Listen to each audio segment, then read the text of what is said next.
ਵਾਹ, ਆਪਾਂ ਕਿੰਨੇ ਸੋਹਣੇ ਪ੍ਰੋਡਕਟਸ ਦੇਖੇ, ਕਿੰਨੇ ਸੋਹਣੇ ਸ਼ੂਜ਼ ਸਨ, ਦੇਖੇ ਸਾਰਿਆਂ ਨੇ, ਕਿੰਨੇ ਸੋਹਣੇ ਕੱਪੜੇ, ਕਿੰਨੇ ਵਧੀਆ ਗ੍ਰੀਨ ਪ੍ਰੋਡਕਟਸ ਸਨ, ਕਿੰਨੇ ਵਧੀਆ ਖਾਣ ਪੀਣ ਦੇ ਪ੍ਰੋਡਕਟਸ ਸਨ, ਕਿੰਨਾ ਵਧੀਆ ਫਰਨੀਚਰ ਸੀ, ਤੇ ਭਾਂਡੇ ਦੇਖਿਆ ਕਿੰਨੇ ਸੋਹਣੇ ਬਣੇ ਹੋਏ ਸੀ, ਤੇ ਮਸ਼ੀਨਸ ਦੇਖੀਆਂ। ਵਾਓ, ਇਹ ਸਾਰੀਆਂ ਚੀਜ਼ਾਂ ਹੁਣ ਆਪਾਂ ਨੂੰ ਮਾਰਕੀਟ ਵਿੱਚ ਅਵੇਲੇਬਲ ਹੋ ਜਾਂਦੀਆਂ। ਓਕੇ, ਜਦੋਂ ਅਸੀਂ ਕੋਈ ਲੋਹੇ ਦਾ ਸਮਾਨ ਲੈਣਾ ਇਸ ਸ਼ੌਪ ਤੇ ਚਲ ਜਾਈਏ, ਕਿਤੇ ਕੋਈ ਕੱਪੜੇ ਲੈਣੇ ਆ ਤੇ ਇਸ ਮਾਲ 'ਚ ਚਲ ਜਾਈਏ। ਓਕੇ, ਕੋਈ ਖਾਣ ਪੀਣ ਦੀ ਚੀਜ਼ ਲੈਣੀ ਆ ਤਾਂ ਆਪਾਂ ਕਿਸੇ ਸੁਪਰਮਾਰਕੀਟ ਵਿੱਚ ਚਲ ਜਾਂਦੇ ਆ। ਓਕੇ, ਤੇ ਫਰਨੀਚਰ ਲੈਣ ਲਈ ਅਲੱਗ ਦੁਕਾਨ ਤੇ, ਸ਼ੂਜ਼ ਲੈਣ ਲਈ ਅਲੱਗ ਦੁਕਾਨ ਤੇ, ਭਾਂਡੇ ਲੈਣੇ ਅਲੱਗ ਦੁਕਾਨ ਤੇ। ਓਕੇ, ਪਰ ਬੱਚੋ ਇੱਕ ਗੱਲ ਦੱਸੋ ਕਿ ਤੁਹਾਡੇ ਦਾਦਾ ਜੀ, ਪੜਦਾਦਾ ਜੀ ਜਾਂ ਉਹਨਾਂ ਦੇ ਅੱਗੋਂ ਦਾਦੇ ਪੜਦਾਦਿਆਂ ਕੋਲ ਇਹ ਸਾਰੀਆਂ ਚੀਜ਼ਾਂ ਲੈਣ ਲਈ ਇਹ ਦੁਕਾਨਾਂ ਸਨ? ਸੋ ਉਹਨਾਂ ਨਾਲ ਗੱਲ ਜ਼ਰੂਰ ਕਰਿਓ ਕਿ ਉਹਨਾਂ ਦੇ ਟਾਈਮ ਇਹ ਸਾਰਾ ਕੁਝ ਕਿੱਦਾਂ ਪ੍ਰਾਪਤ ਹੁੰਦਾ ਸੀ। ਓਕੇ, ਸੋ ਇੱਥੇ ਕੁਝ ਕੁ ਹਿੰਟ ਤੁਹਾਨੂੰ ਮੈਂ ਦੇ ਦਿੰਦਾ। ਪਹਿਲਾਂ ਕੀ ਹੁੰਦਾ ਸੀ ਕਿ ਲੋਹਾਰ ਲੋਹੇ ਦੀਆਂ ਚੀਜ਼ਾਂ ਬਣਾਉਂਦਾ ਸੀ,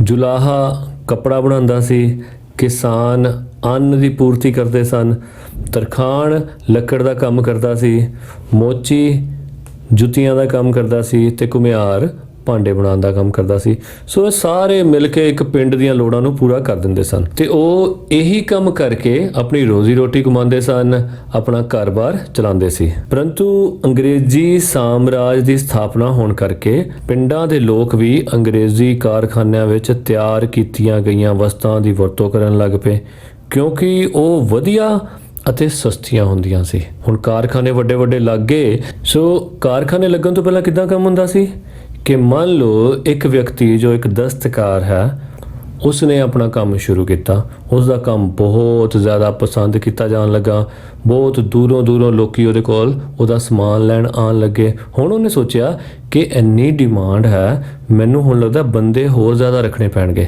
ਸੋ ਉਸਨੇ ਹੋਰ ਜ਼ਿਆਦਾ ਬੰਦੇ ਰੱਖ ਲਏ ਕੰਮ ਕਰਾਉਣ ਲਈ। ਸੋ ਉਹਨਾਂ ਨੂੰ ਟ੍ਰੇਨਿੰਗ ਦਿੱਤੀ ਤੇ ਕਾਰੀਗਰ ਹੋਰ ਪੈਦਾ ਹੋ ਗਏ ਨਾ। ਸੋ ਉਹਦਾ ਵੀ ਇੱਕ ਲਘੂ ਉਦਯੋਗ, ਲਘੂ ਹੁੰਦਾ ਛੋਟਾ, ਸੋ ਉਹਦਾ ਵੀ ਇੱਕ ਲਘੂ ਉਦਯੋਗ ਸਥਾਪਿਤ ਹੋ ਗਿਆ। ਇਸ ਤਰ੍ਹਾਂ ਦੇਖੋ ਕਿੰਨੇ ਲੋਕਾਂ ਨੂੰ ਕੰਮ ਵੀ ਮਿਲਿਆ ਤੇ ਕਿੰਨੇ ਲੋਕਾਂ ਦੀਆਂ ਜ਼ਰੂਰਤਾਂ ਵੀ ਪੂਰੀਆਂ ਹੋ ਗਈਆਂ। ਪਰ ਜਦੋਂ ਅੰਗਰੇਜ਼ੀ ਰਾਜ ਦੀ ਸਥਾਪਨਾ ਹੋਈ ਤੇ ਉਹਨਾਂ ਨੇ ਕੀ ਕੀਤਾ, ਉਹਨਾਂ ਨੇ ਆਪਣੇ ਕਾਰਖਾਨੇ ਲਗਾਉਣੇ ਸ਼ੁਰੂ ਕਰ ਦਿੱਤੇ। ਕਿਉਂਕਿ ਅੰਗਰੇਜ਼ ਇੰਡੀਆ ਤੋਂ ਵੱਧ ਪੈਸਾ ਕਮਾਉਣਾ ਚਾਹੁੰਦੇ ਸੀ। ਹੁਣ ਇੱਕ ਕੱਪੜਾ ਕਿੰਨੇ ਬੰਦੇ ਮਿਲ ਕੇ ਕਿੰਨੇ ਦਿਨਾਂ ਵਿੱਚ ਬਣਾਉਂਦੇ ਸਨ, ਉਹ ਇੱਕ ਮਸ਼ੀਨ ਕੁਝ ਘੰਟਿਆਂ 'ਚ ਬਣਾ ਦਿੰਦੀ ਸੀ। ਸੋ ਇਸ ਨਾਲ ਕੀ ਹੋਇਆ ਕਿ ਭਾਰਤੀ ਸ਼ਹਿਰਾਂ ਅਤੇ ਪਿੰਡਾਂ ਦੇ ਜਿਹੜੇ ਛੋਟੇ ਉਦਯੋਗਾਂ ਦਾ ਪਤਨ ਹੋਣਾ ਸ਼ੁਰੂ ਹੋ ਗਿਆ ਅਤੇ ਕਾਰੀਗਰ ਬੇਕਾਰ ਹੋ ਗਏ। ਚਲੋ ਆਓ ਅਸੀਂ ਦੇਖਦੇ ਹਾਂ ਕਿ ਹੋਰ ਕਿਹੜੇ ਕਾਰਨ ਸੀ ਜਿਹਦੇ ਕਰਕੇ ਪੁਰਾਣੇ ਜ਼ਮਾਨੇ ਵਿੱਚ ਲੋਕਾਂ ਦੇ ਉਦਯੋਗਾਂ ਦਾ ਪਤਨ ਹੋਇਆ। ਸਭ ਤੋਂ ਪਹਿਲਾ ਪੁਆਇੰਟ, ਦੇਸੀ ਰਿਆਸਤਾਂ ਦੀ ਸਮਾਪਤੀ। ਅੰਗਰੇਜ਼ਾਂ ਨੇ ਬਹੁਤ ਸਾਰੀਆਂ ਭਾਰਤੀ ਰਿਆਸਤਾਂ ਨੂੰ ਖਤਮ ਕਰ ਦਿੱਤਾ ਸੀ। ਇਸ ਕਰਕੇ ਲਘੂ ਉਦਯੋਗਾਂ ਨੂੰ ਬਹੁਤ ਨੁਕਸਾਨ ਹੋਇਆ, ਕਿਉਂਕਿ ਇਹਨਾਂ ਰਿਆਸਤਾਂ ਦੇ ਰਾਜੇ ਮਹਾਰਾਜੇ ਅਤੇ ਉਹਨਾਂ ਦੇ ਪਰਿਵਾਰ ਦੇ ਮੈਂਬਰ ਲਘੂ ਉਦਯੋਗਾਂ ਦੁਆਰਾ ਤਿਆਰ ਕੀਤੀਆਂ ਵਸਤਾਂ ਦੀ ਵਰਤੋਂ ਕਰਦੇ ਸਨ। ਹੁਣ ਦੇਖੋ, ਤੁਸੀਂ ਕੋਈ ਕੰਮ ਸ਼ੁਰੂ ਕਰੋ ਤੇ ਉਹ ਕਿੱਦਾਂ ਚੱਲੇਗਾ? ਤਾਂ ਹੀ ਚੱਲੇਗਾ ਨਾ ਜੇ ਲੋਕੀ ਤੁਹਾਡੀ ਦੁਕਾਨ ਤੇ ਆ ਕੇ ਪੈਸਾ ਖਰਚ ਕਰਨਗੇ। ਤੇ ਪੈਸਾ ਖਰਚ ਕੌਣ ਕਰਨਗੇ? ਜਿਹਦੇ ਕੋਲ ਪੈਸਾ ਹੋਏਗਾ। ਓਕੇ, ਤੇ ਉਹਨਾਂ ਕੋਲੋਂ ਸਭ ਤੋਂ ਜ਼ਿਆਦਾ ਕੌਣ ਸਮਾਨ ਖਰੀਦਦਾ ਸੀ? ਜੋ ਉਸ ਜਗ੍ਹਾ ਦੇ ਰਾਜੇ ਮਹਾਰਾਜੇ ਹੁੰਦੇ ਸਨ। ਪਰ ਅੰਗਰੇਜ਼ਾਂ ਨੇ ਕੀ ਕੀਤਾ? ਆਪਣਾ ਰਾਜ ਵਧਾਉਣ ਲਈ ਅੰਗਰੇਜ਼ਾਂ ਨੇ ਭਾਰਤ ਦੇ ਵੱਖ-ਵੱਖ ਰਾਜੇ ਮਹਾਰਾਜੇ ਦੀਆਂ ਰਿਆਸਤਾਂ ਨੂੰ ਆਪਣੇ ਰਾਜ ਵਿੱਚ ਮਿਲਾ ਲਿਆ ਸੀ, ਜਿਸ ਦਾ ਨਤੀਜਾ ਕੀ ਹੋਇਆ ਕਿ ਉਹਨਾਂ ਉਦਯੋਗਾਂ ਦੀਆਂ ਵਸਤਾਂ, ਚੀਜ਼ਾਂ ਦੀ ਸੇਲ ਦਾ ਇੱਕ ਵੱਡਾ ਹਿੱਸਾ, ਇੱਕ ਵੱਡਾ ਭਾਗ ਖਤਮ ਹੋ ਗਿਆ। ਕਿਉਂਕਿ ਹੁਣ ਰਾਜੇ ਮਹਾਰਾਜੇ ਸੀ, ਉਹ ਬਹੁਤ ਸਾਰਾ ਸਮਾਨ ਖਰੀਦ ਲੈਂਦੇ ਸੀ ਆਪਣੇ ਵਾਸਤੇ, ਚਾਹੇ ਜ਼ਰੂਰਤ ਹੋਵੇ ਚਾਹੇ ਨਾ ਹੋਵੇ, ਜਿਹਦੇ ਨਾਲ ਇਹਨਾਂ ਉਦਯੋਗਾਂ ਨੂੰ ਜਿਹੜਾ ਸੀ ਬਹੁਤ ਲਾਭ ਮਿਲਦਾ ਸੀ। ਪਰ ਹੁਣ ਜੇ ਇੱਕ ਵੱਡਾ ਪਾਰਟ ਹੀ ਨਿਕਲ ਜਾਵੇ, ਜਦੋਂ ਇਹ ਰਿਆਸਤਾਂ ਖਤਮ ਹੋਈਆਂ, ਇਸ ਦਾ ਸਿੱਧਾ ਮਾੜਾ ਅਸਰ ਇਹਨਾਂ ਲਘੂ ਉਦਯੋਗਾਂ ਦੇ ਉੱਤੇ ਦੇਖਣ ਨੂੰ ਮਿਲਿਆ। ਦੂਜਾ ਪੁਆਇੰਟ, ਭਾਰਤੀ ਲਘੂ ਉਦਯੋਗਾਂ ਦੁਆਰਾ ਤਿਆਰ ਕੀਤੀਆਂ ਵਸਤਾਂ ਦੀ ਕੀਮਤ ਵੱਧ ਹੁੰਦੀ ਸੀ, ਕਿਉਂਕਿ ਉਹਨਾਂ ਨੂੰ ਤਿਆਰ ਕਰਨ ਲਈ ਵੱਧ ਮਿਹਨਤ ਕਰਨੀ ਪੈਂਦੀ ਸੀ। ਦੂਜੇ ਪਾਸੇ ਮਸ਼ੀਨਾਂ ਦੁਆਰਾ ਤਿਆਰ ਕੀਤੀਆਂ ਵਸਤਾਂ ਦੀ ਕੀਮਤ ਬੜੀ ਘੱਟ ਹੁੰਦੀ ਸੀ। ਇਸ ਲਈ ਲੋਕ ਲਘੂ ਉਦਯੋਗਾਂ ਦੁਆਰਾ ਤਿਆਰ ਕੀਤੀਆਂ ਵਸਤੂਆਂ ਨੂੰ ਨਹੀਂ ਖਰੀਦਦੇ ਸਨ। ਇਸ ਕਰਕੇ ਭਾਰਤੀ ਲਘੂ ਉਦਯੋਗਾਂ ਦਾ ਪਤਨ ਹੋਣਾ ਸ਼ੁਰੂ ਹੋ ਗਿਆ। ਸੋ ਬੱਚਿਓ, ਗੱਲ ਉਹੀ ਹੈ, ਆਪਾਂ ਵੀ ਜਦੋਂ ਕੋਈ ਚੀਜ਼ ਖਰੀਦਣ ਜਾਂਦੇ ਹਾਂ ਤੇ ਸਾਡੇ ਦਿਮਾਗ 'ਚ ਕੀ ਆਉਂਦਾ ਕਿ ਅਸੀਂ ਬੜੀ ਵਧੀਆ ਦੁਕਾਨ ਤੇ ਜਾਈਏ, ਬ੍ਰਾਂਡਡ ਕੱਪੜੇ ਲਈਏ, ਓਕੇ, ਤੇ ਫਿਰ ਦੇਖਦੇ ਹਾਂ ਕਿ ਸਸਤਾ ਕਿੱਥੋਂ ਮਿਲਦਾ ਪਿਆ। ਸੋ ਬੱਚਿਓ, ਜੇ ਮੈਂ ਤੁਹਾਨੂੰ ਕਹਾਂ ਕਿ ਤੁਸੀਂ ਇੱਕ ਕਮੀਜ਼ ਤਿਆਰ ਕਰੋ, ਹੁਣ ਤੁਸੀਂ ਕੀ ਕਰੋਗੇ? ਕਮੀਜ਼ ਤਿਆਰ ਕਰਨ ਲਈ ਸਭ ਤੋਂ ਪਹਿਲਾਂ ਕੱਪੜਾ ਲੈ ਕੇ ਆਓਗੇ, ਓਕੇ, ਬਾਜ਼ਾਰ ਗਏ, ਟਾਈਮ ਲਾਇਆ, ਚੁਣਿਆ ਕੱਪੜਾ, ਲੈ ਕੇ ਆ ਗਏ, ਓਕੇ, ਫਿਰ ਤੁਸੀਂ ਕੀ ਕਰੋਗੇ? ਉਹਨੂੰ ਕੱਟੋਗੇ, ਹਨਾ। ਜੇ ਤੁਹਾਨੂੰ ਕੱਟਣਾ ਨਹੀਂ ਆਉਂਦਾ, ਫਿਰ ਪਹਿਲਾਂ YouTube ਤੇ ਦੇਖੋਗੇ ਕਿ ਕਿੱਦਾਂ ਕੱਟਣਾ, ਇਧਰੋਂ ਉਧਰੋਂ ਸਿੱਖੋਗੇ, ਇੰਨਾ ਟਾਈਮ ਲਾਓਗੇ। ਕੱਟਣਾ ਸਿੱਖਿਆ, ਫਿਰ ਉਹਦੀ ਸਿਲਾਈ ਕਰੋਗੇ, ਸਿਲਾਈ ਕਰਨ ਲਈ ਧਾਗਾ ਲੈ ਕੇ ਆਓਗੇ, ਮਸ਼ੀਨ, ਟਾਈਮ ਚਾਹੀਦਾ, ਫਿਰ ਕਿੰਨੀ ਵਾਰ ਗਲਤੀਆਂ ਹੋਣਗੀਆਂ, ਓਕੇ, ਤੇ ਫਿਰ ਉਸ ਤੋਂ ਬਾਅਦ ਕਿੰਨਾ ਕੁਝ ਉਹਦੀ ਫਿਨਿਸ਼ਿੰਗ ਕਰਕੇ, ਕਾਲਰਸ ਬਣਾ ਕੇ, ਕਿੰਨਾ ਟਾਈਮ ਲਗਾ ਕੇ ਉਹਦੀ ਪੈਕਿੰਗ ਵੀ ਕਰੋਗੇ, ਓਕੇ। ਪੈਕਿੰਗ ਕਰਨ ਲਈ ਡੱਬੇ ਤੇ ਹੋਰ ਕਿੰਨਾ ਸਮਾਨ ਨਾਲ ਜੋੜੋਗੇ, ਫਿਰ ਉੱਤੇ ਪ੍ਰਿੰਟਿੰਗ ਵੀ ਹੋਏਗੀ ਡੱਬਿਆਂ ਤੇ, ਓਕੇ। ਸੋ ਸਾਰਾ ਕੁਝ ਕਰਕੇ ਉਹਨੂੰ ਬਾਅਦ ਚੋਂ ਪ੍ਰੈਸ ਵੀ ਕਰੋਗੇ ਤੇ ਫਿਰ ਉਹਨੂੰ ਵੇਚਣ ਲਈ ਕਿਸੇ ਦੁਕਾਨ ਤੇ ਵੀ ਲੈ ਕੇ ਜਾਓਗੇ, ਓਕੇ। ਤੇ ਤੁਸੀਂ ਦੱਸੋ ਕਿ ਇੰਨਾ ਸਾਰਾ ਕੁਝ ਕਰਨ ਤੋਂ ਬਾਅਦ ਤੁਸੀਂ ਕਿੰਨੇ ਪੈਸੇ ਚਾਹੁੰਦੇ ਹੋ? ਜਦੋਂ ਤੁਹਾਨੂੰ ਪਤਾ ਚੱਲੇ ਕਿ ਤੁਸੀਂ ਜਦੋਂ ਦੁਕਾਨ ਤੇ ਉਹਨੂੰ ਵੇਚਣ ਗਏ ਤੇ ਉਹਨੇ ਕਿਹਾ ਜੀ ਇਹ ਤਾਂ ਮੈਂ 70 ਰੁਪਏ ਦੀ ਲਵਾਂਗਾ, ਤੇ ਜੇ ਉਹ ਵੀ ਕਵੇ 70 ਰੁਪਏ ਦੀ ਵੀ ਨਹੀਂ, ਜੇ ਤੁਸੀਂ ਬਣਾਈ ਨਹੀਂ ਚੱਜਦੀ ਹੋਈ, ਓਕੇ, ਉਹ 'ਚ ਵੀ ਗਲਤੀਆਂ ਕੱਢ ਦੇਵੇ, ਕਿ ਜਾਂ ਤੁਹਾਨੂੰ ਕਹਿ ਦੇਵੇ ਕਿ ਇਸ ਤੋਂ ਵੀ ਵਧੀਆ ਪ੍ਰੋਡਕਟ ਸਾਡੇ ਕੋਲ ਪਏ ਨੇ, ਅਸੀਂ ਨਹੀਂ ਲੈਣੀ ਤੁਹਾਡੀ, ਓਕੇ, ਤਾਂ ਤੁਹਾਡੇ ਦਿਮਾਗ ਤੇ ਕੀ ਬੀਤੇਗੀ? ਤੁਸੀਂ ਕਹੋਗੇ ਕਿ ਮੈਂ ਤਾਂ ਨਹੀਂ ਅੱਗੋਂ ਇਹੋ ਜਿਹਾ ਕੰਮ ਕਰਦਾ, ਓਕੇ। ਸੋ ਭਾਰਤੀ ਲਘੂ ਉਦਯੋਗਾਂ ਦੇ ਨਾਲ ਵੀ ਇਸੇ ਤਰ੍ਹਾਂ ਹੋਇਆ। ਜਦੋਂ ਉਹਨਾਂ ਤੋਂ ਵੀ ਵਧੀਆ ਪ੍ਰੋਡਕਟ ਘੱਟ ਟਾਈਮ ਵਿੱਚ ਤੇ ਘੱਟ ਕੀਮਤ ਵਿੱਚ ਮਾਰਕੀਟ ਵਿੱਚ ਮਿਲਣ ਲੱਗੇ ਤੇ ਹੌਲੀ-ਹੌਲੀ ਭਾਰਤੀ ਲਘੂ ਉਦਯੋਗਾਂ ਦੁਆਰਾ ਬਣਾਈਆਂ ਹੋਈਆਂ ਵਸਤਾਂ, ਉਹਨਾਂ ਦੀ ਮੰਗ ਜਿਹੜੀ ਸੀ ਘਟ ਗਈ ਤੇ ਹੌਲੀ-ਹੌਲੀ ਉਹਨਾਂ ਦਾ ਪਤਨ ਹੋਣਾ ਸ਼ੁਰੂ ਹੋ ਗਿਆ। ਤੀਸਰਾ ਸੀ ਮਸ਼ੀਨੀ ਵਸਤਾਂ ਦੀ ਸਫਾਈ ਵੱਧ ਹੋਣਾ। ਇਹ ਤਾਂ ਦੇਖੋ ਕੁਦਰਤੀ ਹੈ, ਬੰਦਾ ਕੋਈ ਵੀ ਕੰਮ ਕਰਦਾ ਤੇ ਉਹ 'ਚ ਗਲਤੀਆਂ ਤਾਂ ਉਹਦੇ ਕੋਲ ਹੋਣੀਆਂ ਹੀ ਹੋਣੀਆਂ, ਪਰ ਮਸ਼ੀਨ ਗਲਤੀਆਂ ਨਹੀਂ ਕਰਦੀ। ਮਸ਼ੀਨ 'ਚ ਤਾਂ ਜੋ ਪ੍ਰੋਗਰਾਮਿੰਗ ਕਰ ਦਿੱਤੀ, ਮਸ਼ੀਨ ਨੇ ਬਾਰ-ਬਾਰ ਉਸੇ ਤਰ੍ਹਾਂ ਦਾ ਪ੍ਰੋਡਕਟ ਬਣਾਈ ਜਾਣਾ, ਓਕੇ। ਸੋ ਮਸ਼ੀਨਾਂ ਦੁਆਰਾ ਤਿਆਰ ਕੀਤੀਆਂ ਗਈਆਂ ਵਸਤਾਂ ਭਾਰਤੀ ਲਘੂ ਉਦਯੋਗਾਂ ਦੁਆਰਾ ਤਿਆਰ ਕੀਤੀਆਂ ਵਸਤਾਂ ਨਾਲੋਂ ਜ਼ਿਆਦਾ ਸਾਫ਼ ਹੁੰਦੀਆਂ ਸਨ। ਇਸ ਕਰਕੇ ਭਾਰਤੀ ਲੋਕ ਮਸ਼ੀਨਾਂ ਦੁਆਰਾ ਤਿਆਰ ਕੀਤੀਆਂ ਵਸਤਾਂ ਨੂੰ ਜ਼ਿਆਦਾ ਪਸੰਦ ਕਰਦੇ ਸਨ, ਜਿਸ ਕਰਕੇ ਲਘੂ ਉਦਯੋਗਾਂ ਦਾ ਪਤਨ ਹੋਣਾ ਸ਼ੁਰੂ ਹੋ ਗਿਆ ਸੀ। ਚੌਥਾ ਪੁਆਇੰਟ, ਨਵੀਂ ਪੀੜ੍ਹੀ ਦੇ ਲੋਕ ਲਘੂ ਉਦਯੋਗਾਂ ਦੁਆਰਾ ਤਿਆਰ ਕੀਤੇ ਗਏ ਮਾਲ ਨੂੰ ਪਸੰਦ ਨਹੀਂ ਕਰਦੇ ਸਨ। ਵੈਸੇ ਵੀ ਨਵੀਂ ਪੀੜ੍ਹੀ ਦੇ ਲੋਕਾਂ ਵਿੱਚ ਇੱਕ ਬੜਾ ਅੱਛਾ ਟ੍ਰੈਂਡ ਹੁੰਦਾ ਕਿ ਅਸੀਂ ਸੋਹਣੇ ਦਿਸੀਏ, ਸੋਹਣਾ ਖਾਈਏ, ਪੀਏ, ਹੰਡਾਈਏ। ਸੋ ਇਸੇ ਕਰਕੇ ਕਾਰਖਾਨਿਆਂ ਵਿੱਚ ਮਸ਼ੀਨਾਂ ਦੁਆਰਾ ਤਿਆਰ ਕੀਤੀਆਂ ਵਸਤਾਂ ਸਾਫ਼ ਅਤੇ ਸੁੰਦਰ ਹੋਣ ਕਰਕੇ ਉਹਨਾਂ ਨੂੰ ਜ਼ਿਆਦਾ ਪਸੰਦ ਆਉਂਦੀਆਂ ਸਨ। ਇਸ ਲਈ ਨਵੀਂ ਪੀੜ੍ਹੀ ਦੇ ਲੋਕ ਲਘੂ ਉਦਯੋਗਾਂ ਵਿੱਚ ਤਿਆਰ ਕੀਤੀਆਂ ਵਸਤਾਂ ਨੂੰ ਪਸੰਦ ਨਹੀਂ ਕਰਦੇ ਸਨ। ਨਾਲੇ ਦੇਖੋ, ਕਾਰੀਗਰ ਨੇ ਇੱਕ ਚੀਜ਼ ਬਣਾਣੀ ਹੈ ਇੱਕ ਤਰ੍ਹਾਂ ਦੀ, ਓਕੇ, ਉਹਦੇ ਕੋਲ ਵੈਰਾਈਟੀਜ਼ ਨਹੀਂ ਹੋਣੀਆਂ ਸੀ। ਸੋ ਮਸ਼ੀਨਾਂ ਨੇ ਕਿੰਨੀ ਤਰ੍ਹਾਂ ਦੀਆਂ ਚੀਜ਼ਾਂ ਬਣਾਤੀਆਂ, ਮਾਰਕੀਟ ਵਿੱਚ ਲੈਣ ਦੀਆਂ, ਸਾਰਿਆਂ ਕੋਲੋਂ ਚੁਣਨ ਲਈ ਕਿੰਨੀ ਵੈਰਾਈਟੀ ਹੋ ਗਈ। ਸੋ ਉਹ ਉਹਦੇ 'ਚ ਜ਼ਿਆਦਾ ਕੰਫਰਟੇਬਲ ਫੀਲ ਕਰਦੇ ਸੀ ਕਿ ਹਾਂ ਅਸੀਂ ਆਪਣੀ ਮਨਪਸੰਦ ਦੀ ਚੀਜ਼ ਨਾਲੇ ਘੱਟ ਰੇਟ ਤੇ ਉੱਥੋਂ ਖਰੀਦ ਸਕਦੇ ਹਾਂ। ਹੁਣ ਕਿਸੇ ਨੂੰ ਕੋਈ ਚੀਜ਼ ਘੱਟ ਰੇਟ ਤੇ ਮਿਲਦੀ ਹੋਵੇ ਤੇ ਜ਼ਿਆਦਾ ਵਧੀਆ ਮਿਲਦੀ ਹੋਵੇ, ਜ਼ਿਆਦਾ ਸੋਹਣੀ ਵੀ ਮਿਲਦੀ ਹੋਵੇ, ਤੇ ਫਿਰ ਕੋਈ ਵੱਧ ਰੇਟ ਵਾਲੀ ਚੀਜ਼ ਤੇ ਜਿਹੜੀ ਉਹਨੂੰ ਪਸੰਦ ਵੀ ਨਹੀਂ, ਉਹ ਕਿਉਂ ਲਏਗਾ? ਸੋ ਇਸ ਕਰਕੇ ਉਹਨਾਂ ਨੇ ਉਹ ਚੀਜ਼ਾਂ ਵਰਤਣੀਆਂ, ਪਹਿਨਣੀਆਂ, ਹੰਡਾਣੀਆਂ ਘੱਟ ਕਰ ਦਿੱਤੀਆਂ। ਹੁਣ ਜੇ ਕਿਸੇ ਚੀਜ਼ ਦੀ ਵਰਤੋਂ ਘੱਟ ਹੋਏਗੀ, ਜੇ ਕਿਸੇ ਦੀ ਡਿਮਾਂਡ ਘੱਟ ਹੋਏਗੀ, ਤਾਂ ਫਿਰ ਤਾਂ ਬਣਨਗੀਆਂ ਵੀ ਘੱਟ, ਤੇ ਜੇ ਘੱਟ ਬਣਨਗੀਆਂ ਤੇ ਕਦੀ-ਕਦੀ ਮਿਲਣਗੀਆਂ, ਫਿਰ ਤਾਂ ਹੌਲੀ-ਹੌਲੀ ਉਹਨਾਂ ਨੇ ਖਤਮ ਹੋਣਾ ਹੀ ਹੈ। ਪੰਜਵਾਂ ਪੁਆਇੰਟ, ਭਾਰਤ ਤੋਂ ਕੱਚਾ ਮਾਲ ਇੰਗਲੈਂਡ ਭੇਜਣਾ। 18ਵੀਂ ਸਦੀ ਵਿੱਚ ਇੰਗਲੈਂਡ ਵਿੱਚ ਉਦਯੋਗਿਕ ਕ੍ਰਾਂਤੀ ਆਈ। ਬਹੁਤ ਸਾਰੇ ਕਾਰਖਾਨੇ ਲੱਗੇ, ਬਹੁਤ ਸਾਰੇ ਪ੍ਰੋਡਕਟਸ ਬਣਨ ਲੱਗੇ, ਚੀਜ਼ਾਂ ਬਣਨ ਲੱਗੀਆਂ, ਅਲੱਗ-ਅਲੱਗ ਮਾਲ ਤਿਆਰ ਹੋਣ ਲੱਗ ਪਿਆ ਤੇ ਅੰਗਰੇਜ਼ ਸਰਕਾਰ ਉਹਦੇ ਲਈ ਮੰਡੀਆਂ ਵੀ ਲੱਭਣ ਲੱਗ ਪਈ ਕਿ ਇਹ ਸਾਰੀਆਂ ਚੀਜ਼ਾਂ ਕਿੱਥੇ-ਕਿੱਥੇ ਵੇਚਣੀਆਂ ਨੇ, ਓਕੇ। ਸੋ ਇਹ ਸਾਰੀਆਂ ਗੱਲਾਂ ਜਦੋਂ ਹੋਣ ਲੱਗ ਪਈਆਂ ਤਾਂ ਉਸ ਯੁੱਗ ਨੂੰ ਕਿਹਾ ਗਿਆ ਕਿ ਉਦਯੋਗਿਕ ਕ੍ਰਾਂਤੀ ਆ ਗਈ ਹੈ, ਕਿ ਬਹੁਤ ਸਾਰੇ ਉਦਯੋਗ ਜਦੋਂ ਲੱਗਣੇ ਸ਼ੁਰੂ ਹੋ ਗਏ। ਸੋ 18ਵੀਂ ਸਦੀ ਵਿੱਚ ਇੰਗਲੈਂਡ ਵਿੱਚ ਉਦਯੋਗਿਕ ਕ੍ਰਾਂਤੀ ਆਈ। ਇਸ ਕਰਕੇ ਦੇਸ਼ ਦੇ ਵੱਖ-ਵੱਖ ਭਾਗਾਂ ਵਿੱਚ ਬਹੁਤ ਵੱਡੇ ਕਾਰਖਾਨੇ ਸਥਾਪਿਤ ਕੀਤੇ ਗਏ। ਉਹਨਾਂ ਕਾਰਖਾਨਿਆਂ ਵਿੱਚ ਮਾਲ ਤਿਆਰ ਕਰਨ ਲਈ ਕੱਚੇ ਮਾਲ ਦੀ ਬਹੁਤ ਜ਼ਰੂਰਤ ਸੀ, ਜਿਸ ਨੂੰ ਇੰਗਲੈਂਡ ਦਾ ਕੱਚਾ ਮਾਲ ਪੂਰਾ ਨਾ ਕਰ ਸਕਿਆ। ਇਸ ਕਰਕੇ ਭਾਰਤ ਵਿੱਚੋਂ ਕੱਚਾ ਮਾਲ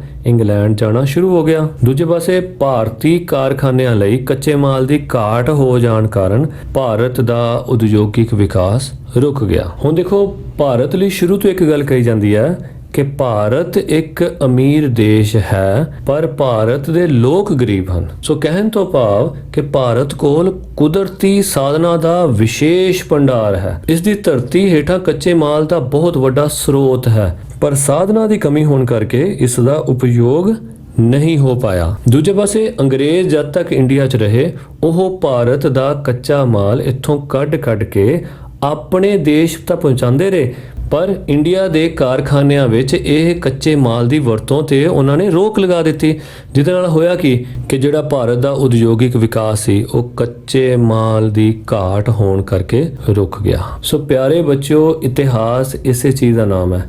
ਤੁਸੀਂ ਸੋਚੋ, ਜੇ ਕੋਈ ਚੀਜ਼ ਬਦਲੇ ਹੀ ਨਾ, ਜੇ ਕੋਈ ਚੀਜ਼ ਕਲੈਸ਼ ਹੀ ਨਾ ਹੋਵੇ, ਓਕੇ, ਤੇ ਇਤਿਹਾਸ ਬਣੇਗਾ ਹੀ ਨਹੀਂ। ਸੋ ਜੇ ਲਾਈਫ ਇਦਾਂ ਹੀ ਚੱਲਦੀ ਰਹਿੰਦੀ ਤਾਂ ਅਸੀਂ ਤੇ ਤੁਸੀਂ ਅੱਜ ਇਹ ਇਤਿਹਾਸ ਦਾ ਵਿਸ਼ਾ ਨਾ ਪੜ੍ਹ ਰਹੇ ਹੁੰਦੇ ਤੇ ਨਾ ਪੜ੍ਹਾ ਰਹੇ ਹੁੰਦੇ। ਸੋ ਜਿਹੜੇ ਉਸ ਟਾਈਮ ਉਦਯੋਗ ਸਨ, ਉਹ ਆਉਣ ਵਾਲੇ ਮਾਡਰਨ ਉਦਯੋਗ ਦਾ, ਆਧੁਨਿਕ ਉਦਯੋਗ ਦਾ ਮੁਕਾਬਲਾ ਨਹੀਂ ਕਰ ਪਾਏ ਤਾਂ ਖਤਮ ਹੋ ਗਏ। ਇਸੇ ਤਰ੍ਹਾਂ ਕੋਈ ਵੀ ਚੀਜ਼ ਜੋ ਅੱਜ ਪ੍ਰਚਲਿਤ ਹੈ, ਉਸ ਤੋਂ ਅੱਗੇ ਜਦੋਂ ਉਸ ਤੋਂ ਵੀ ਕੋਈ ਹੋਰ ਲੇਟੈਸਟ ਚੀਜ਼ ਆਉਂਦੀ ਹੈ ਤਾਂ ਲੋਕੀ ਪਿਛਲੀ ਚੀਜ਼ ਦੀ ਵਰਤੋਂ ਕਰਨੀ ਬੰਦ ਕਰ ਦਿੰਦੇ ਨੇ। ਸੋ ਆਪਣੇ ਘਰਦਿਆਂ ਕੋਲ ਵੀ ਪੁੱਛ ਕੇ ਦੇਖਿਓ ਕਿ ਅੱਜ ਕੱਲ੍ਹ ਜਿੱਦਾਂ ਮੋਬਾਈਲ ਫੋਨਸ ਆ ਗਏ, ਕੰਪਿਊਟਰ ਆ ਗਏ, ਤੇ ਇਹ ਪਹਿਲਾਂ ਜਦੋਂ ਇਹ ਨਹੀਂ ਹੁੰਦੇ ਸੀ ਤੇ ਉਦੋਂ ਕਿੱਦਾਂ ਲਾਈਫ ਬਿਤਾਉਂਦੇ ਸੀ। ਤੇ ਉਹ ਦੱਸਣਗੇ ਕਿ ਪਹਿਲਾਂ ਤਾਂ ਚਿੱਠੀਆਂ ਲਿਖੀਆਂ ਜਾਂਦੀਆਂ ਸੀ, ਓਕੇ, ਕੋਈ ਗੱਲ ਕਰਨੀ ਹੁੰਦੀ ਸੀ ਤੇ ਆਪਾਂ ਚਿੱਠੀ ਲਿਖ ਕੇ ਭੇਜਦੇ ਸੀ ਤੇ ਕਿੰਨੇ ਦਿਨਾਂ ਬਾਅਦ ਉਹ ਚਿੱਠੀ ਉੱਥੇ ਪਹੁੰਚਦੀ ਸੀ, ਫਿਰ ਉਹਦਾ ਜਵਾਬ ਆਉਂਦਾ ਸੀ, ਐਦਾਂ ਹੁੰਦਾ ਸੀ। ਫਿਰ ਉਸ ਤੋਂ ਬਾਅਦ ਟੈਲੀਫੋਨਸ ਆ ਗਏ, ਤਾਂ ਟੈਲੀਫੋਨ ਵੀ ਸੌਖਾ ਨਹੀਂ ਮਿਲਦਾ ਸੀ, ਪਹਿਲਾਂ ਉਹਦੀ ਬੁਕਿੰਗ ਕਰਾਉਣੀ ਪੈਂਦੀ ਸੀ ਤੇ 8-8 ਸਾਲ ਬਾਅਦ ਨੰਬਰ ਆਉਂਦਾ ਸੀ ਕਿ ਹਾਂ 8 ਸਾਲ ਬਾਅਦ ਤੁਹਾਡਾ ਕਨੈਕਸ਼ਨ ਤੁਹਾਨੂੰ ਮਿਲੇਗਾ।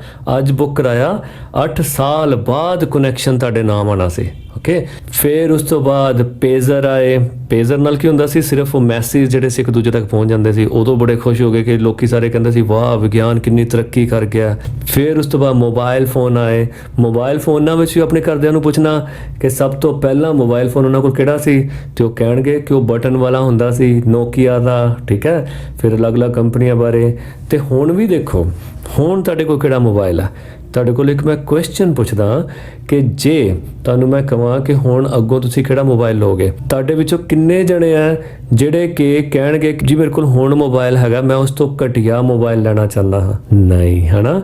ਹੁਣ ਤੁਸੀਂ ਸੋਚੋਗੇ ਕਿ ਜੋ ਹੁਣ ਮੇਰੇ ਕੋਲ ਹੈ ਇਸ ਤੋਂ ਮੈਂ ਵਧੀਆ ਲਵਾਂ, ਕਿ ਤੇ ਉਹਦੇ ਨਾਲ ਕੀ ਹੋਊਗਾ, ਜਿਹੜੀ ਪੁਰਾਣੀਆਂ ਚੀਜ਼ਾਂ ਨੇ ਉਹ ਹੌਲੀ ਹੌਲੀ ਖਤਮ ਹੁੰਦੀਆਂ ਜਾਣਗੀਆਂ, ਕਿਉਂਕਿ ਲੋਕੀ ਉਹਨਾਂ ਨੂੰ ਵਰਤਣਗੇ ਨਹੀਂ। ਸਾਰਿਆਂ ਦਾ ਧਿਆਨ ਹੋਏਗਾ ਕਿ ਨਵੀਂ ਨਵੀਂ ਚੀਜ਼ ਅਸੀਂ ਲਈਏ, ਕਿ ਸੋ ਇਸੇ ਤਰ੍ਹਾਂ ਇੰਡੀਆ ਦੇ ਪੁਰਾਣੇ ਉਦਯੋਗਾਂ ਨਾਲ ਵੀ ਇਸ ਤਰ੍ਹਾਂ ਹੀ ਹੋਇਆ ਕਿ ਉਹਨਾਂ ਤੋਂ ਜਦੋਂ ਵਧੀਆ ਚੀਜ਼ਾਂ ਮਾਰਕੀਟ 'ਚ ਆਈਆਂ ਤੇ ਉਹਨਾਂ ਦਾ ਹੌਲੀ ਹੌਲੀ ਪਤਨ ਹੋ ਗਿਆ ਤੇ ਸਾਡੇ ਇੰਡੀਆ ਵਿੱਚ ਆਧੁਨਿਕ ਉਦਯੋਗ ਜਿਹੜੇ ਸੀ ਉਹ ਪ੍ਰਚਲਿਤ ਹੋ ਗਏ। ਆਜੋ ਅਸੀਂ ਹੁਣ ਪੜ੍ਹਦੇ ਹਾਂ ਕਿ ਆਧੁਨਿਕ ਭਾਰਤੀ ਉਦਯੋਗ ਕਿਹੜੇ ਸਨ ਜਿਹੜੇ ਅੰਗਰੇਜ਼ਾਂ ਨੇ ਆ ਕੇ ਲਾਏ ਤੇ ਜਿਹਦੇ ਨਾਲ ਸਾਡੇ ਇਹ ਪੁਰਾਣੇ ਉਦਯੋਗ ਸੀ ਉਹ ਖਤਮ ਹੋ ਗਏ। ਇਹਦਾ ਮਤਲਬ ਉਹ ਕੁਝ ਬੈਟਰ ਹੋਣਗੇ ਉਸ ਨਾਲੋਂ, ਓਕੇ। ਸੋ ਆਪਾਂ ਉਹ ਦੇਖਦੇ ਹਾਂ ਕਿਹੜੇ ਕਿਹੜੇ ਉਦਯੋਗ ਸੀ, ਉਹਨਾਂ ਨੇ ਆਪਣੇ ਭਾਰਤ ਅਤੇ ਭਾਰਤ ਦੇ ਲੋਕਾਂ ਤੇ ਕੀ ਪ੍ਰਭਾਵ ਪਾਇਆ। ਆਜੋ ਆਪਾਂ ਦੇਖਦੇ ਹਾਂ। ਅੰਗਰੇਜ਼ੀ ਸ਼ਾਸਨ ਸਮੇਂ ਭਾਰਤ ਵਿੱਚ ਬਹੁਤ ਸਾਰੇ ਨਵੇਂ ਉਦਯੋਗਾਂ ਦੀ ਸਥਾਪਨਾ ਹੋਈ, ਜਿਨ੍ਹਾਂ ਵਿੱਚੋਂ ਮੁੱਖ ਸਨ ਸੂਤੀ ਕੱਪੜਾ ਉਦਯੋਗ।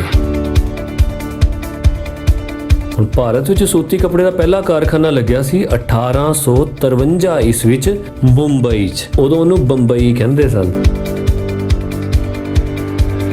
ਇਸ ਤੋਂ ਬਾਅਦ 1877 ਈਸਵੀ ਵਿੱਚ ਕਪਾਹ ਦੀ ਉਪਜ ਦੇ ਬਹੁਤ ਸਾਰੇ ਖੇਤਰ ਜਿਵੇਂ ਕਿ ਅਹਿਮਦਾਬਾਦ, ਨਾਗਪੁਰ ਆਦਿ ਵਿੱਚ ਬਹੁਤ ਸਾਰੀਆਂ ਕੱਪੜਾ ਮਿੱਲਾਂ ਸਥਾਪਿਤ ਕੀਤੀਆਂ ਗਈਆਂ। ਕਿਉਂ ਸਥਾਪਿਤ ਕੀਤੀਆਂ ਗਈਆਂ? ਕਿਉਂਕਿ ਅਹਿਮਦਾਬਾਦ ਅਤੇ ਨਾਗਪੁਰ ਵਿੱਚ ਕਪਾਹ ਦੀ ਫਸਲ ਬਹੁਤ ਹੁੰਦੀ ਸੀ, ਠੀਕ ਹੈ। ਕਪਾਹ ਤੋਂ ਅੱਗੋਂ ਕੱਪੜਾ ਤਿਆਰ ਹੁੰਦਾ ਨਾ, ਸੋ ਇੱਥੇ ਹੀ ਮਿੱਲਾਂ ਲੱਗੀਆਂ ਤਾਂ ਕਿ ਟਰਾਂਸਪੋਰਟ ਦਾ ਖਰਚਾ ਬਚੇ, ਓਕੇ।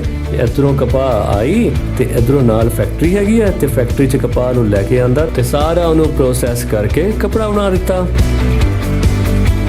1879 ਈਸਵੀ ਵਿੱਚ ਲਗਭਗ 59 ਸੂਤੀ ਕੱਪੜਾ ਮਿੱਲਾਂ ਭਾਰਤ ਵਿੱਚ ਸਥਾਪਿਤ ਕੀਤੀਆਂ ਗਈਆਂ। ਕਿੰਨੀਆਂ ਮਿੱਲਾਂ?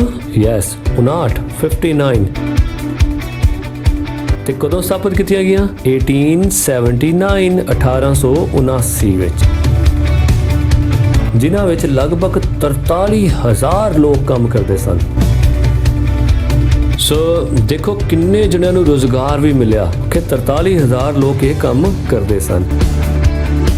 1905 ਈਸਵੀ ਵਿੱਚ ਕੱਪੜਾ ਮਿੱਲਾਂ ਦੀ ਗਿਣਤੀ ਕਿੰਨੀ ਹੋ ਗਈ? 206। 1879 ਵਿੱਚ ਕਿੰਨੀ ਸੀ? 59। ਤੇ ਉਸ ਤੋਂ 26 ਸਾਲ ਬਾਅਦ ਕਿੰਨੀ ਹੋ ਗਈ? 206। ਅਤੇ ਇਹਨਾਂ ਵਿੱਚ ਲਗਭਗ 1,96,000 ਮਜ਼ਦੂਰ ਕੰਮ ਕਰਦੇ ਸਨ।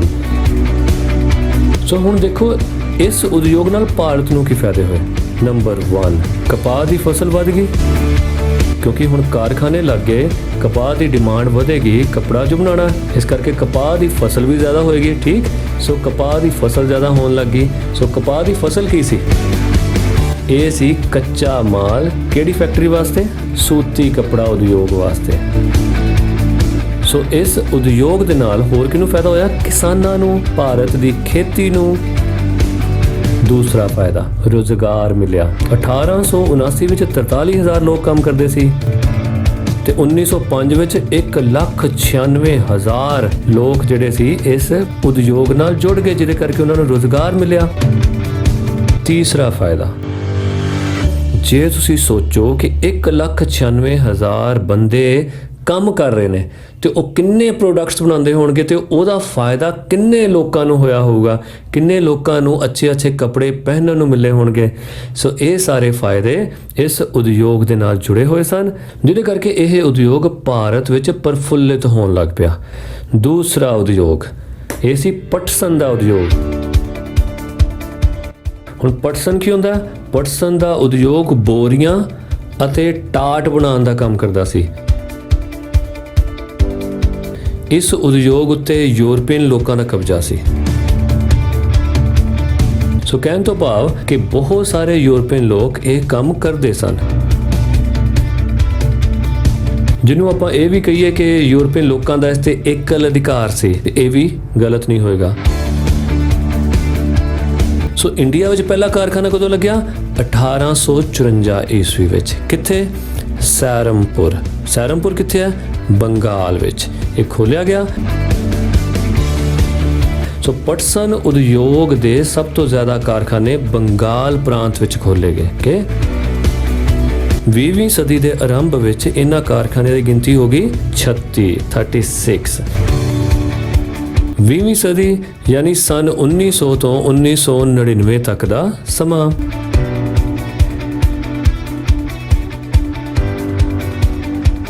ਤੀਸਰਾ, ਕੋਲੇ ਦੀਆਂ ਖਾਣਾਂ। ਹੁਣ ਤੀਜਾ ਜਿਹੜਾ ਵੱਡਾ ਉਦਯੋਗ ਆਧੁਨਿਕ ਭਾਰਤ ਵਿੱਚ ਸ਼ੁਰੂ ਹੋਇਆ ਉਹ ਸੀ ਕੋਲੇ ਦੀਆਂ ਖਾਣਾਂ। ਸਾਰੇ ਨਵੇਂ ਕਾਰਖਾਨੇ ਕੋਲੇ ਨਾਲ ਚੱਲਦੇ ਸਨ। ਰੇਲਾਂ ਲਈ ਵੀ ਕੋਲਾ ਚਾਹੀਦਾ ਸੀ, ਇਸ ਲਈ ਕੋਲੇ ਦੀਆਂ ਖਾਣਾਂ ਵਿੱਚੋਂ ਕੋਲਾ ਕੱਢਣ ਵੱਲ ਖਾਸ ਧਿਆਨ ਦਿੱਤਾ ਗਿਆ। 1854 ਈਸਵੀ ਵਿੱਚ ਰਾਣੀਗੰਜ ਵਿੱਚ ਕੋਲੇ ਦੀਆਂ 2 ਖਾਣਾਂ ਸਨ। 1880 ਈਸਵੀ ਤੱਕ ਇਹਨਾਂ ਦੀ ਗਿਣਤੀ 56 ਹੋ ਗਈ ਸੀ ਅਤੇ 1885 ਈਸਵੀ ਵਿੱਚ 123 ਹੋ ਗਈ ਸੀ। ਹੁਣ ਕੋਲੇ ਦੀਆਂ ਖਾਣਾਂ ਦੀ ਅਹਿਮੀਅਤ ਅੰਗਰੇਜ਼ੀ ਸਰਕਾਰ ਨੇ ਬਖੂਬੀ ਸਮਝ ਲਈ ਸੀ। ਉਹਨਾਂ ਨੂੰ ਇਹ ਸਮਝ ਆ ਗਈ ਸੀ ਕਿ ਜੇ ਅਸੀਂ ਉਦਯੋਗਿਕ ਕ੍ਰਾਂਤੀ ਵਿੱਚ ਅੱਗੇ ਵਧਣਾ ਹੈ ਤਾਂ ਸਾਨੂੰ ਕੋਲੇ ਦੀਆਂ ਖਾਣਾਂ ਹੋਰ ਵਰਤਣੀਆਂ ਪੈਣਗੀਆਂ ਤਾਂ ਕਿ ਸਾਡੀਆਂ ਫੈਕਟਰੀਆਂ ਚਲਦੀਆਂ ਰਹਿਣ, ਸਾਡੀਆਂ ਰੇਲ ਗੱਡੀਆਂ ਚਲਦੀਆਂ ਰਹਿਣ, ਜਾਂ ਹੋਰ ਜਿੰਨੇ ਵੀ ਬਿਜ਼ਨਸ ਕੋਲੇ ਦੇ ਨਾਲ ਸੰਬੰਧਿਤ ਹਨ ਉਹ ਸਾਰੇ ਚੱਲਦੇ ਰਹਿਣ। ਸੋ ਅਸੀਂ ਦੇਖਦੇ ਹਾਂ ਕਿ ਉਹਨਾਂ ਦੇ ਸਾਮਰਾਜ ਵਿੱਚ ਇਹਨਾਂ ਦੀ ਗਿਣਤੀ ਵੱਧਦੀ ਹੀ ਰਹੀ। ਚੌਥਾ ਆਧੁਨਿਕ ਉਦਯੋਗ ਉਹ ਸੀ ਨੀਲ ਉਦਯੋਗ। 18ਵੀਂ ਸਦੀ ਦੇ ਅੰਤ ਵਿੱਚ ਨੀਲ ਦੀ ਪੈਦਾਵਾਰ ਬਿਹਾਰ ਅਤੇ ਬੰਗਾਲ ਵਿੱਚ ਸ਼ੁਰੂ ਹੋਈ। ਯੂਰਪੀਨਾਂ ਨੇ ਨੀਲ ਦੇ ਵੱਡੇ ਵੱਡੇ ਬਾਗ ਲਗਾਏ ਜਿਨ੍ਹਾਂ ਵਿੱਚ ਭਾਰਤੀ ਲੋਕਾਂ ਨੂੰ ਕੰਮ ਕਰਨ ਤੇ ਲਗਾਇਆ ਗਿਆ। 1825 ਈਸਵੀ ਵਿੱਚ ਨੀਲ ਦੀ ਖੇਤੀ ਅਧੀਨ 35 ਲੱਖ ਵਿੱਗੇ ਜ਼ਮੀਨ ਸੀ। 1879 ਈਸਵੀ ਵਿੱਚ ਬਨਾਵਟੀ ਨੀਲ ਤਿਆਰ ਹੋਣ ਕਰਕੇ 1915 ਈਸਵੀ ਵਿੱਚ ਨੀਲ ਦੀ ਖੇਤੀ ਅਧੀਨ ਕੇਵਲ 3-4 ਲੱਖ ਵਿੱਗੇ ਜ਼ਮੀਨ ਰਹਿ ਗਈ ਸੀ। ਸੋ ਵਿੱਗਾ ਜਿੱਦਾਂ ਅਸੀਂ ਹੁਣ ਗਜ ਜਾਂ ਬਿਸਵੇ ਦੇ ਹਿਸਾਬ ਨਾਲ ਜ਼ਮੀਨ ਮਾਪਦੇ ਹਾਂ, ਸੋ ਉਸ ਵੇਲੇ ਵਿੱਗਾ ਜ਼ਮੀਨ ਦਾ ਇੱਕ ਮਾਪ ਹੁੰਦਾ ਸੀ, ਯਾਨੀ ਜ਼ਮੀਨ ਨੂੰ ਮਾਪਣ ਦੀ ਇਕਾਈ ਹੁੰਦੀ ਸੀ। ਸੋ ਇੱਕ ਹੋਰ ਆਧੁਨਿਕ ਉਦਯੋਗ ਜੋ ਉਸ ਟਾਈਮ ਬਹੁਤ ਪ੍ਰਫੁੱਲਿਤ ਹੋਇਆ ਉਹ ਸੀ ਚਾਹ। 1834 ਈਸਵੀ ਵਿੱਚ ਅਸਾਮ ਵਿੱਚ ਟੀ ਕੰਪਨੀ ਦੀ ਸਥਾਪਨਾ ਕੀਤੀ ਗਈ, ਚਾਹ ਦੀ ਕੰਪਨੀ ਦੀ ਸਥਾਪਨਾ ਹੋਈ। 1852 ਈਸਵੀ ਵਿੱਚ ਅੰਗਰੇਜ਼ਾਂ ਨੇ ਅਸਾਮ ਵਿੱਚ ਪਹਿਲਾ ਚਾਹ ਦਾ ਬਾਗ ਲਗਾਇਆ। 1920 ਈਸਵੀ ਤੱਕ ਚਾਹ ਦੀ ਖੇਤੀ ਲਗਭਗ 7 ਲੱਖ ਏਕੜ ਜ਼ਮੀਨ ਵਿੱਚ ਹੋਣ ਲੱਗੀ। ਉਸ ਸਮੇਂ 34 ਕਰੋੜ ਪਾਉਂਡ ਮੁੱਲ ਦੀ ਚਾਹ ਭਾਰਤ ਵਿੱਚੋਂ ਬਾਹਰਲੇ ਦੇਸ਼ਾਂ ਵਿੱਚ ਭੇਜੀ ਜਾਂਦੀ ਸੀ। ਬਾਅਦ ਵਿੱਚ ਕਾਂਗੜਾ ਅਤੇ ਨੀਲਗਿਰੀ ਦੀਆਂ ਪਹਾੜੀਆਂ ਵਿੱਚ ਵੀ ਚਾਹ ਦੇ ਬਾਗ ਲਗਾਏ ਗਏ। ਸੋ ਜਦੋਂ ਚਾਹ ਨਵੀਂ ਭਾਰਤ ਵਿੱਚ ਆਈ ਤਾਂ ਇੱਥੋਂ ਦੇ ਲੋਕਾਂ ਦੁਆਰਾ ਇਹ ਬਿਲਕੁਲ ਵੀ ਪਸੰਦ ਨਹੀਂ ਕੀਤੀ ਗਈ। ਸੋ ਉਹ ਇਸ ਦੀ ਬਜਾਏ ਲੱਸੀ, ਦੁੱਧ ਆਦਿ ਪੀਣਾ ਹੀ ਜ਼ਿਆਦਾ ਪਸੰਦ ਕਰਦੇ ਸੀ। ਸੋ ਹੌਲੀ ਟਾਈਮ ਦੇ ਬੀਤਣ ਨਾਲ ਚਾਹ ਉਹਨਾਂ ਦੇ ਵੀ ਸੱਭਿਆਚਾਰ ਦਾ ਇੱਕ ਅਨਿੱਖੜਵਾਂ ਅੰਗ ਬਣ ਗਈ। ਸੋ ਅਗਲਾ ਹੀ ਇਸੇ ਦੇ ਨਾਲ ਮਿਲਦਾ ਜੁਲਦਾ ਉਦਯੋਗ ਸੀ, ਉਹ ਸੀ ਕੌਫੀ ਦਾ। 1840 ਈਸਵੀ ਵਿੱਚ ਕੌਫੀ ਦਾ ਪਹਿਲਾ ਬਾਗ ਦੱਖਣੀ ਭਾਰਤ ਵਿੱਚ ਲਗਾਇਆ ਗਿਆ। ਬਾਅਦ ਵਿੱਚ ਕੌਫੀ ਦੇ ਬਾਗ ਮੈਸੂਰ, ਕੁਰਗ, ਨੀਲਗਿਰੀ ਅਤੇ ਮਾਲਾਬਾਰ ਖੇਤਰਾਂ ਵਿੱਚ ਲਗਾਏ ਗਏ। ਸੋ ਹੌਲੀ ਇਹ ਵੀ ਜੋ ਹੈ ਫੇਮਸ ਹੁੰਦੀ ਗਈ। ਬ੍ਰਾਜ਼ੀਲ ਦੀ ਕੌਫੀ ਨਾਲ ਇਸ ਦਾ ਮੁਕਾਬਲਾ ਹੋਣ ਕਰਕੇ ਇਸ ਉਦਯੋਗ ਨੂੰ ਬਹੁਤ ਨੁਕਸਾਨ ਹੋਇਆ। ਹੁਣ ਬ੍ਰਾਜ਼ੀਲ ਦੇ ਵਿੱਚ ਕੌਫੀ ਜ਼ਿਆਦਾ ਵਧੀਆ ਬਣਨ ਲੱਗ ਗਈ ਤੇ ਥੋੜੀ ਸਸਤੀ ਵੀ ਬਣਨ ਲੱਗ ਗਈ, ਕਿਉਂਕਿ ਉੱਥੋਂ ਦਾ ਵਾਤਾਵਰਣ ਕੌਫੀ ਦੇ ਅਨੁਕੂਲ ਸੀ। ਸੋ ਉੱਥੋਂ ਦੀ ਕੌਫੀ ਜ਼ਿਆਦਾ ਵਧੀਆ ਮੰਨੀ ਜਾਣ ਲੱਗੀ, ਜਿਹਦੇ ਕਰਕੇ ਇਸ ਕੌਫੀ ਦੇ ਉਦਯੋਗ ਨੂੰ ਕਾਫੀ ਨੁਕਸਾਨ ਹੋਇਆ। 19ਵੀਂ ਸਦੀ ਦੇ ਅੰਤ ਅਤੇ 20ਵੀਂ ਸਦੀ ਦੇ ਸ਼ੁਰੂਆਤ ਵਿੱਚ ਹੋਰ ਵੀ ਕਈ ਉਦਯੋਗ ਲੱਗੇ, ਕਈ ਨਵੇਂ ਕਾਰਖਾਨੇ ਸਥਾਪਿਤ ਕੀਤੇ ਗਏ, ਜਿਵੇਂ ਲੋਹਾ, ਇਸਪਾਤ, ਖੰਡ, ਕਾਗਜ਼, ਦੀਆ ਸਲਾਈ ਹੁੰਦਾ ਮਾਚਿਸ ਅਤੇ ਚਮੜਾ ਰੰਗਣ ਦੇ ਕਾਰਖਾਨੇ ਇਹ ਪ੍ਰਸਿੱਧ ਸਨ। ਸੋ ਇਹ ਵੀ ਜਿਹੜੇ ਆਧੁਨਿਕ ਉਦਯੋਗ ਉਸ ਵੇਲੇ ਦੇ ਉਦੋਂ ਪ੍ਰਫੁੱਲਿਤ ਹੋਏ। ਸੋ ਬਹੁਤ ਵਧੀਆ ਪਿਆਰੇ ਬੱਚਿਓ, ਮੈਂ ਆਸ ਤੇ ਉਮੀਦ ਕਰਦਾ ਹਾਂ ਕਿ ਤੁਸੀਂ ਇਸ ਵਿਸ਼ੇ ਨੂੰ ਜ਼ਰੂਰ ਇੰਜੋਏ ਕੀਤਾ ਹੋਵੇਗਾ। ਤੁਸੀਂ ਇਹ ਜ਼ਰੂਰ ਜਾਣ ਲਿਆ ਹੋਵੇਗਾ ਕਿ ਪੁਰਾਣੇ ਸਾਡੇ ਪੂਰਵਜ ਕਿਹੜੇ ਕੰਮ ਕਰਦੇ ਸੀ।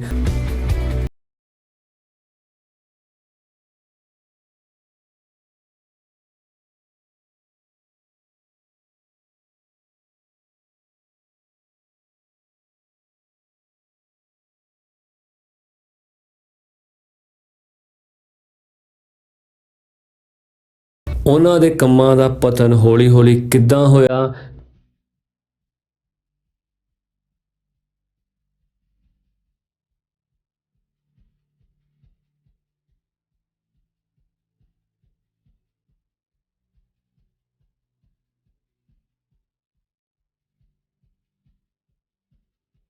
ਤੇ ਜਦੋਂ ਉਹਨਾਂ ਦੇ ਕੰਮਾਂ ਦਾ ਪਤਨ ਹੋਇਆ ਤੇ ਉਸ ਦੀ ਜਗ੍ਹਾ ਤੇ ਨਵੇਂ ਉਦਯੋਗ ਕਿਹੜੇ ਸਥਾਪਿਤ ਹੋਏ।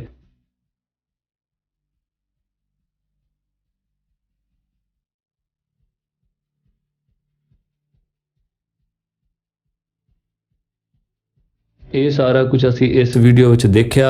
ਸੋ ਅਗਲੀ ਵੀਡੀਓ ਵਿੱਚ ਅਸੀਂ ਦੇਖਾਂਗੇ ਕਿ ਆਧੁਨਿਕ ਉਦਯੋਗਿਕ ਵਿਕਾਸ ਦੀ ਮਹੱਤਤਾ ਕੀ ਹੈ।